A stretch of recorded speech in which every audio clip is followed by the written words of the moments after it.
معزز سامعین و ناظرین، السلام علیکم ورحمۃ اللہ وبرکاتہ۔ آج ہم سورہ النور کی آیت نمبر 35 سے 46 تک کا مطالعہ کریں گے۔ تو ابتدا میں تلاوت کلام پاک۔ اعوذ باللہ من الشیطان الرجیم، بسم اللہ الرحمن الرحیم۔ اللہ نور السماوات والارض مثل نورہ کمشکات فیہا مصباح المصباح فی زجاجات الزجاجات کأنہا کوکب دری یوقد من شجرات مبارکۃ زیتونۃ لا شرقیات ولا غربیات یکاد زیتها یضیء ولو لم تمسسہ نار نور علی نور یہدی اللہ لنورہ من یشاء ویضرب اللہ الامثال للناس واللہ بکل شیء علیم۔ صدق اللہ العظیم۔ اب ان آیات 35 سے 46 تک کا ترجمہ اور تفسیر النور۔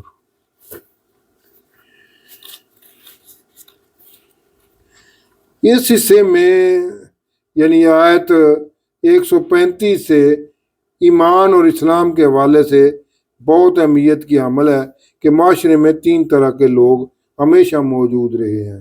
ایک وہ جو دل و جان سے بلا خوف و خطر ہمہ وقت دعوت حق پر لبیک کہنے والے ہیں، اور اعمال سے وہ اپنے قبول اسلام کو سچ بھی کر دکھاتے ہیں۔ دوسرے وہ مشرک ہیں جو حسد، ضد اور تکبر کی وجہ سے دعوت حق کے بالکل خلاف ہو جاتے ہیں اور آخری دم تک اس پر ڈٹے رہتے ہیں۔ اہل ایمان اور مشرکین کے علاوہ تیسری قسم کے لوگ وہ ہیں جو یقین، پختہ ارادے اور خلوص سے دعوت حق کو قبول نہیں کرتے اور نہ کچھ دنیاوی فائدے کی خاطر اسے مکمل رد کر دیتے ہیں۔ یہ مفاد پرست ٹولہ جہاں انہیں اپنا مفاد نظر آئے ادھر جھک جاتا ہے۔ اسی طرح انسانوں کی پہلی قسم سلیم الفطرت ہوتی ہے، جن کے دلوں میں معرفت الہی فطری طور پر پائی جاتی ہے۔ جب انہیں وحی الہی تک رسائی ہوتی ہے تو وہ فوراً قبول کر لیتے ہیں اور ان کا باطن حقیقی نور سے منور ہو جاتا ہے، اور ایسے افراد کو نور علی نور کہا گیا ہے۔ دوسرے وہ ہیں جن کے دل نور ایمانی سے خالی ہیں اور زندگی بھر نفسانی خواہشات کے علاوہ کچھ اور سوچتے تک نہیں۔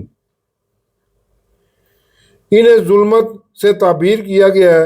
اور تیسرا انسانی کردار جن کے دل حقیقی ایمان سے محروم ہوتے ہیں لیکن اپنے آپ کو مطمئن کرنے یا دنیاوی مقاصد کے حصول کے لیے کچھ نیکی کے کام بھی کرتے ہیں۔ ایسے اعمال کو سراب یا دھوکے سے تشبیہ دی گئی ہے۔ اس آیت کا آغاز یوں کیا گیا ہے کہ اللہ نور ہے آسمانوں اور زمین کا، یعنی اللہ ہی آسمانوں کو، انسانوں کو آسمانی اور زمینی وسائل اور علوم سے آگاہی دیتا ہے۔ جیسے ایک طاق اور اس میں ایک روشن چراغ ہے، یعنی نور سے مراد یہاں نور ایمانی ہے کہ اللہ پر ایمان کے نور کی مثال ایک طاق کی سی ہے۔ وہ چراغ شیشے کی چمنی میں ہے اور وہ چمنی ایک چمکدار ستارے کی طرح ہے۔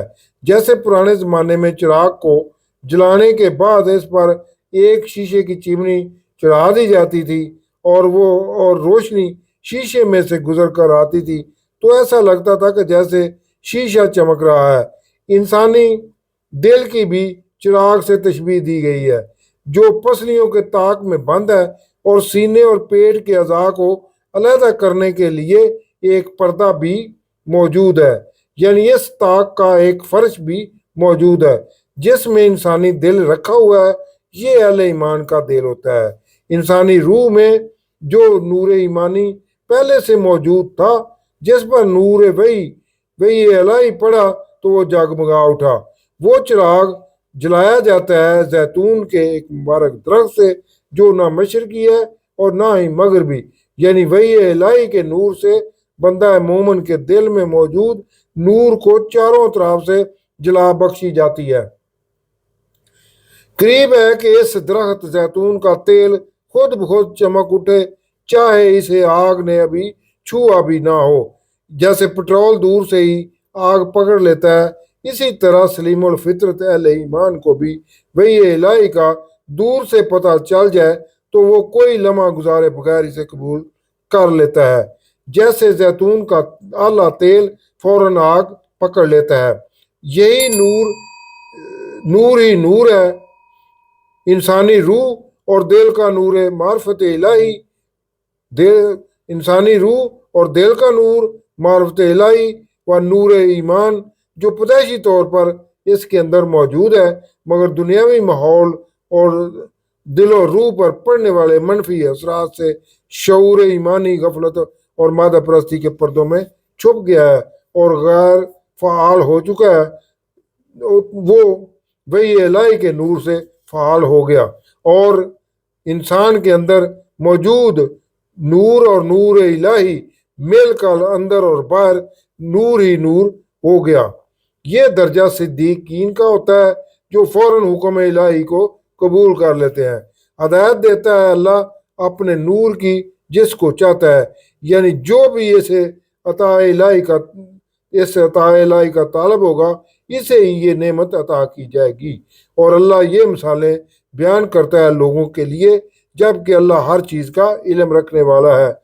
ऐसी मिसालें इसे अपने लिए दोहराने की ज़रूरत नहीं है, ये तो सिर्फ इंसान को समझाने के लिए हैं, क्योंकि वो ऐसे लतीफ़ हक़ाइक़ को खुद नहीं समझ सकता। ये अल्लाह की मेहरबानी है कि वो समझा अपना नूर का हिस्सा जो है वो इंसान को भी देना चाहता है। ऐसे अहले बसीरत और नूर इलाही से हदायत याफ्तगान इन घरों में हैं जिन्हें अल्लाह ने आबाद करने का हुक्म दिया है। और अल्लाह चाहता है कि इनमें इसका नाम लिया जाए। वो अल्लाह की तस्बीह करते हैं इन मसाजिद में सुबह शाम वो मर्द जिन्हें गाफिल नहीं करती कोई तिजारत और ना कोई खरीदो फरोख्त, अल्लाह के जिक्र से, नमाज कायम करने से और ज़कात देने से।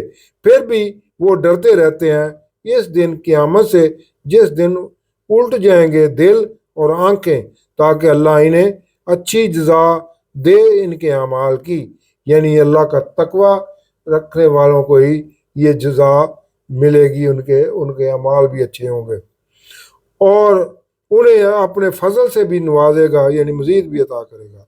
और अल्लाह जिसे चाहता है रिज़्क़ अता करता है बग़ैर हिसाब के। और जो काफिर हैं इनके काम ऐसे हैं जैसे शराब जो धूप में चमकता है किसी सहराई मैदान में कि प्यासा है, इसे पानी समझता है, लेकिन जब वो इसके करीब आया तो इसने वहाँ कुछ ना पाया और अल्लाह ही को अपने करीब पाया, यानी प्यास से निडाल और बेबस इंसान फिर वो सिर्फ अल्लाह ही को मदद के लिए पुकारता है, लेकिन मौत इसका काम तमाम कर देती है। तो इस अल्लाह ने इसका पूरा हिसाब चुका दिया और अल्लाह बहुत जल्द हिसाब लेने वाला है। दूसरी मिसाल काफरों की ऐसी है या इनके अमाल की मिसाल ऐसी है जैसे गहरे समंदर में अंधेरे जिस पर लहर चढ़ी आती है और इसके ऊपर और लहर आ रही हो और इसके ऊपर बादल ही बादल हो कि जब वो अपना हाथ निकाले तो इसे भी ना देख सके। और जिसको अल्लाह ही ने नूर ना दिया हो इसके लिए कहीं कोई नूर नहीं है, यानी कुफार के लिए हर तरफ अंधेरा ही अंधेरा है और ना इनका दुनिया में भला और ना ही आखिरत में इनके लिए कोई खैर की खबर है। क्या तुम नहीं देखते कि अल्लाह ही की तस्बीह करते हैं जो भी आसमानों और ज़मीन में है और परों को फैलाए हुए परिंदे भी, और सबको अपनी नमाज और अपनी तस्बीह का इल्म है और अल्लाह इनके अमाल को खूब जानता है। और अल्लाह ही के लिए बादशाही है आसमानों और ज़मीन की और अल्लाह ही की तरफ लौट कर जाना है। क्या तुम नहीं देखते कि अल्लाह ही बादलों को चलाता है और इनको आपस में मिला देता है, फिर इनको तय बेतय कर देता है, तो तुम देखते हो कि इसमें से बारिश बरस रही होती है और नाजल करता है औले आसमान से, इनमें से जो औलों के पहाड़ हैं, फिर पहुंचाता है इन औलों को जिस पर चाहता है और जिस से चाहता है हटा देता है, और बादलों की बिजली की चमक आंखों को खीरा करके बिनाई को उचक ले जाती है, और अल्लाह ही रात और दिन को बदलता रहता है। बेशक इसमें अक्लमंदों के लिए इबरत है। और अल्लाह ने जमीन पर हर जानदार को पानी से बनाया, तो इनमें बाज अपने पेट के बल चलते हैं, और इनमें बाज दो टांगों पर चलते हैं, और इनमें कुछ चार टांगों पर चलते हैं। अल्लाह जो चाहता है खलक करता है। बेशक अल्लाह हर चीज़ पर कादिर है। बेशक हमने रोशन आयात नाजल कर दी हैं, और अल्लाह जिसे चाहता है सीधे रास्ते की हदायत देता है। ये हदायत के लिए, तौहीद इलाही के लिए ये आयात अल्लाह कह रहा है कि वाज़ेह हो चुकी हैं। अब जो चाहे हदायत हासिल कर ले। सदक़ल्लाहुल अज़ीम।